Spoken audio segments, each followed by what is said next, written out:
हिते शहर के मुख़्तलिफ़ मसइलनि ते वक़्त वक़्त एहतिजाज कंदड़ सुजाग शहरी इत्तेहाद पारां शहर में थियल बदअमनी जी वारदातुनि ख़िलाफ़ एहतिजाजी रैली कढी वई आहे। असीं शहरनि जो कुछ ॾींहं अॻु में जेकी शहर मां वारदातियूं थी वयूं उन्हनि जी जेको आहे सो करे असीं ये रैली कढी आहे त जेकी चोरियूं असांजी थी वियूं आहिनि उहे चोरियूं महिरबानी करे असांखे वापसि कराए ॾेई वञनि। V want piece. अमन असां शहरनि जो बुनियादी हक़ आहे। हीअ असांजी रैली जेका आहे अमन जिंदाबाद रैली। असां चाहियूं था त असांजे शहर नसीराबाद में कुझु टाइम खां वठी करे हथ वठी करे असांजे शहर खे वारदातनि जे चोरनि जे वर चाढ़ियो वियो आहे।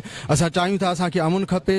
असांजो पुरअमन हीअ रैली आहे असां उनजे करे कढी आहे त जेके शहर अंदरि जेके शहर अंदरि जेके बुरायूं थियनि पियूं उन्हनि जे ख़िलाफ़ असांजो हीअ जो जेको एहतिजाजी मुज़ाहिरो आहे। असांजो नसीराबाद अमन वारो शहर आहे। माज़ी में कॾहिं बि अहिड़े क़िस्म जूं असां वटि वारदातूं न थियूं आहिनि। हाणे कुझु अरसे खां वठी हथ वठी असांजे शहर सां बेवाजिबी कई थी वञे। असांजो तहफ़ुज़ घरनि जो दुकाननि जो ऐं प्लस में जेको आहे सो असांखे हिते रहणु ॾिनो वञे शहर जे अंदरि। असां आला हुकाम खां इहो ई मुतालबो था कयूं त जेको असांजो आइनी ऐं जमहूरी हक़ आहे उहो असांजो तहफ़ुज़ आहे। हिननि जो मुतालबो आहे त जेसि ताईं अमन जो क़याम यकीनी नथो बणिजे ऐं चोरियूं थियल सामान वापसि नथो मिले तेसीं ताईं असांजो एहतिजाज जारी रहंदो।